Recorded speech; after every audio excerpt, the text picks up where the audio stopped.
앤드류 존스는 3살 때 아버지를 잃고 가난해서 학교에도 들어갈 수가 없었습니다. 글도 제대로 읽고 쓰지 못한 소년의 소원은 오로지 음식을 배부르게 먹어보는 것이었습니다. 존스는 친구들이 한참 재롱을 부리며 학교에 다닐 14살 때 양복점 점원으로 들어가서 재봉 기술을 배워 인류 재단사가 되었습니다. 그리고 18살에 구두 수성공의 딸과 결혼하고 그때부터 자기 개발에 눈을 뜨게 되었습니다. 존스는 아내에게 글을 배우고 밤새워 책을 읽으며 교양과 실력을 쌓아가기 시작했습니다. 40대에 들어서자 그는 발변가요, 명필가로 그의 능력이 세상에 알려지기 시작했습니다. 결국 그는 링컨 대통령 시절에 부통령까지 올라가게 되었고 링컨이 암살당한 후에는 대통령이 되었습니다. 그가 바로 1867년에 알래스카를 러시아로부터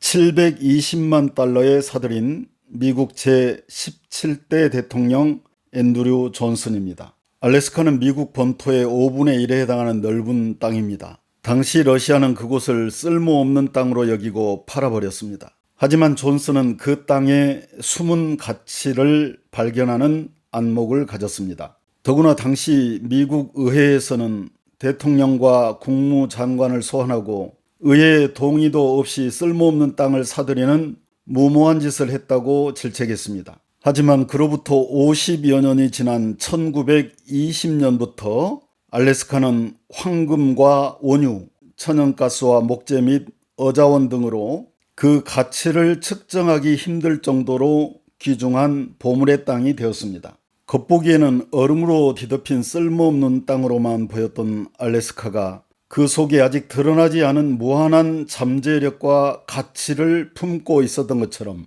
하나님의 속성에 따라 창조된 우리 인간의 내면에는 놀라운 잠재력과 가능성이 내재되어 있습니다. 러시아가 알래스카를 쓸모없는 땅이라고 싸구려로 팔아버린 것은 가치가 없었던 것이 아니라 그 속에 숨어있는 가치를 발견하지 못했기 때문이었습니다. 자기 존재가 보잘것없고 미미하다고 생각하는 것은 아직 자신의 내면에 숨어있는 잠재력과 가능성의 가치를 발견하지 못해서 그런 것이지 가치가 없는 것이 아닙니다. 하나님께서는 모든 사람에게 알래스카처럼 충분한 가치를 부여하여 세상에 보내셨습니다. 지혜를 얻은 자와 명철을 얻은 자는 복이 있나니 이는 지혜를 얻는 것이 은을 얻는 것보다 낫고 그 이익이 정금보다 나음이니라. 지혜는 진주보다 귀하니 네가 사모하는 모든 것으로도 이에 비교할 수 없도다. 그의 오른손에는 장수가 있고 그의 왼손에는 부귀가 있나니 그 길은 즐거운 길이요 그의 지름길은 다 평강이니라.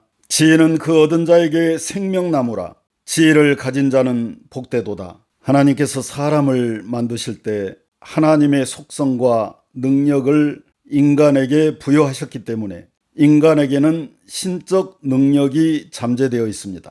예를 들어 똑같은 손이라도 그 손이 훈련되지 않았을 때는 벽돌 한 장도 깰 수 없는 연약한 손이지만 그 손으로 하루에 벽돌을 100번씩 내리치는 훈련을 1년만 한다면 그 손은 1년 후에 반드시 벽돌을 깰 수 있는 강한 손이 될 수 있습니다. 구하라 그리하면 너에게 주실 것이요 찾으라 그리하면 찾아낼 것이요 문을 두드리라 그리하면 너에게 열릴 것이니 구하는 이마다 받을 것이요 찾는 이는 찾아낼 것이요 두드리는 이에게는 열릴 것이니라. 옛날에는 겨울 난방 연료와 밥을 지을 때 사용하는 연료로 나무를 사용했습니다. 하지만 인구가 늘어나면서 산에서 나무를 너무 많이 베어내서 홍수와 산사태가 발생하여 문제가 심각하게 되었습니다. 인간은 자기 한계와 문제를 극복하고 해결해 나가는 과정에서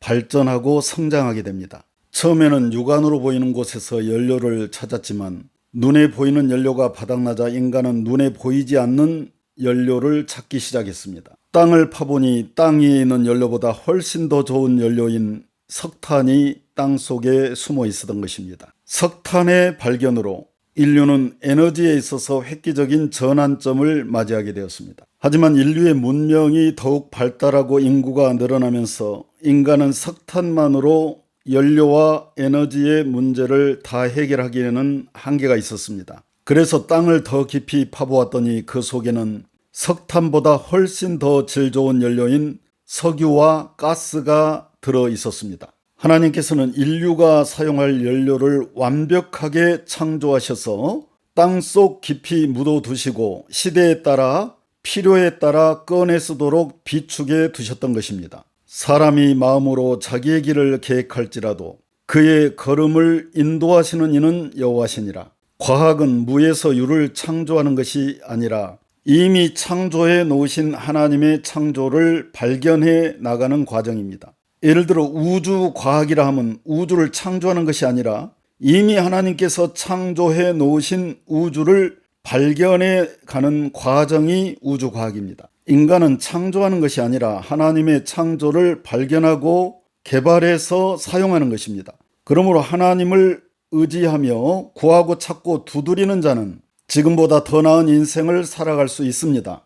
여호와를 경외하는 것이 지식의 근본이거늘 미련한 자는 지혜와 훈계를 멸시하느니라. 너는 마음을 다하여 여호와를 신뢰하고 너의 명철을 의지하지 말라. 너는 범사에 그를 인정하라. 그리하면 너의 길을 지도하시리라. 아멘.